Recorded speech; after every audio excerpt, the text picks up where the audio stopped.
people cringe and say, don't tell them that, Robert. Yes. Don't tell people what you know. Right. Keep them poor. So my father was the head of education, PhD, all that stuff. I go home and ask him, said, why don't we learn about money in school? And he looked at me and says, because the government doesn't let us teach that subject. The government tells us what we can teach and what we can't teach. And I thought that was strange. And I said, but aren't we going to school to learn about money? He says, no, your job is to get a job. I said, but you get a job to earn money. He goes, no, you're supposed to just get a job. And I went, no. Isn't the purpose of a job to earn money? He goes, you're correct. I said, so why don't I just learn about money? I can skip the job part, you know? And he got flustered and he said, if you want to learn about money, why don't you ask your best friend's father about money? And I said, why? That's Mike. So why ask him? He says, because Mike's father is an entrepreneur. And I said, what are you? He says, I'm an employee. I'm a government employee. I went, oh, what's the difference? He says, the difference is an entrepreneur must know about money, or they're no longer entrepreneurs. And he says an employee doesn't have to know anything about money, because the government will take care of them, the company will take care of them. So I'm all confused. But I took my dad's advice and I trundled over to Mike's father's office and knocked on his door and I said, hey, I'm here, 9 years old. Teach me about money. He says, beat it, kid, you know. But that's where the story of Rich Dad, Poor Dad started. And finally, through persistence, my rich dad started teaching me about money on one condition. And that condition was he would never pay me. He says, the moment I pay you, you think like an employee. He says, that's the trap. Entrepreneurs work for free. And now I'm 9 years old, my head's cracking in half. He says, you never want a paycheck. You understand that, kid? I said, okay, I got it. And he says, well, how do I make money? He says, that's what entrepreneurs figure out. It's like, so how do I learn about money? So he would just break out a Monopoly game board. So I would work for free. I'd pick up cigarette butts, and he had hotels and restaurants, and I would clean and do menial tasks. And as I got older, I started getting into office work and marketing and accounting, and I was an apprentice basically, but I always worked for free. And he would teach me about money, but the way he taught me about money was playing Monopoly. And I finally one day I got upset. I said, well, when are you going to teach me about money? He says, what do you think we're doing? We're playing Monopoly. He goes, no. What do you think we're doing? We're playing Monopoly. He says, what do you think we're doing? So I don't know. I'm teaching you about money. And then that's when, you have one greenhouse. He says, there's many formulas for great success in money. There's thousands of them, but one of the best ones is found on the game of Monopoly. It still is today. 4 greenhouses, 1 red hotel. I said, what? He says, one of the greatest ways to acquire great wealth is playing Monopoly in real life. 4 greenhouses, 1 red hotel. Well, is that all there is? He goes, that's it. And he says, what do you think I'm doing? And I went, I don't know. So then he took me out and he showed me his greenhouses. And 10 years later, when I was 19, I was now in school in New York, and I come back to Hawaii, and Rich Dad had bought the biggest piece of land smack dab in the middle of Waikiki Beach. And when you go to Waikiki Beach today, you'll see the Hyatt Regency Hotel. That was his hotel. Just like the game of Monopoly. Just like the game of Monopoly. Acquired assets and they became bigger assets. He just kept what's called an assemblage, because that property wasn't that big at the time. So he had to buy out all the small guys. Because Waikiki was a little dirtwater little town. So he'd buy out this shop owner and buy that shop owner. And it took him a while, but he finally assembled this large piece of property. And then he and Hyatt put up this giant hotel. It just sold for $800 million. So that's how I learned about money.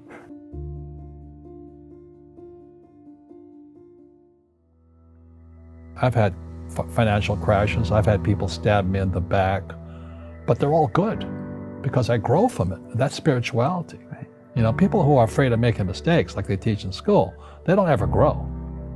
because spirituality is there's good and there's bad, there's right and there's wrong, there's up and there's down. Most people only want to be right, they only want to be positive. Well, you can't have that. That's not reality. Well, I wasn't poor by most people's standards, but I came from a family with a poor attitude, if you know what I mean. Because rich, poor, middle class, poverty starts with a fundamental attitude. Poverty is passed on. It's taught in your families. And middle class is taught in families.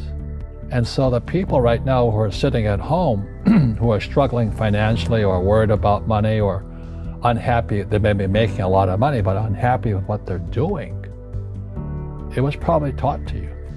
You know, your superego was taught, get a job, work hard, or you'll never be rich, or the rich are evil, or whatever. The school system will never teach you about money.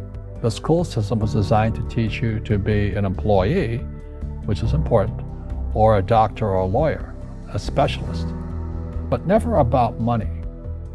And what most people lack is real business knowledge, like accounting, like debt, like taxes.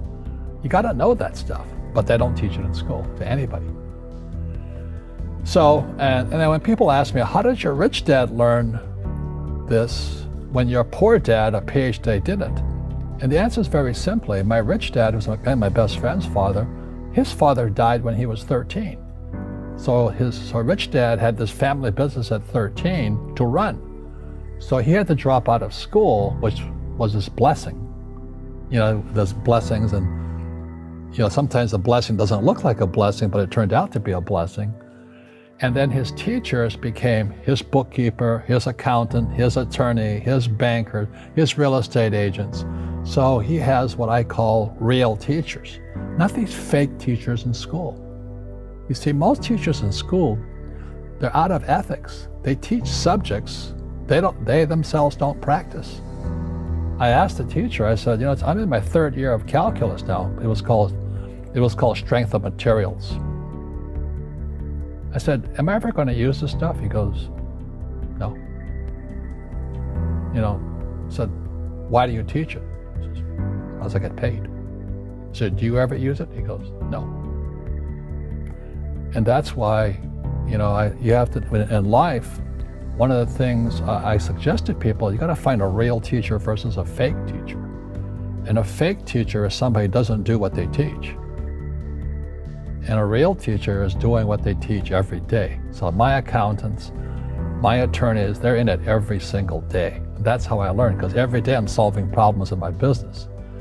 So I have accountants and attorneys and bankers and all these people on speed dial because I'm solving problems with my team. I see you giving this knowledge out, and yeah. Do the rich people cringe and say, don't tell them that, Rob? Yes. Don't tell people what you know. Right. Keep them poor. But, unfortunately, the poor, as was in the Bible, I'm not real religious, the poor will always be amongst us because it starts up here. Right, it's that fear mentality.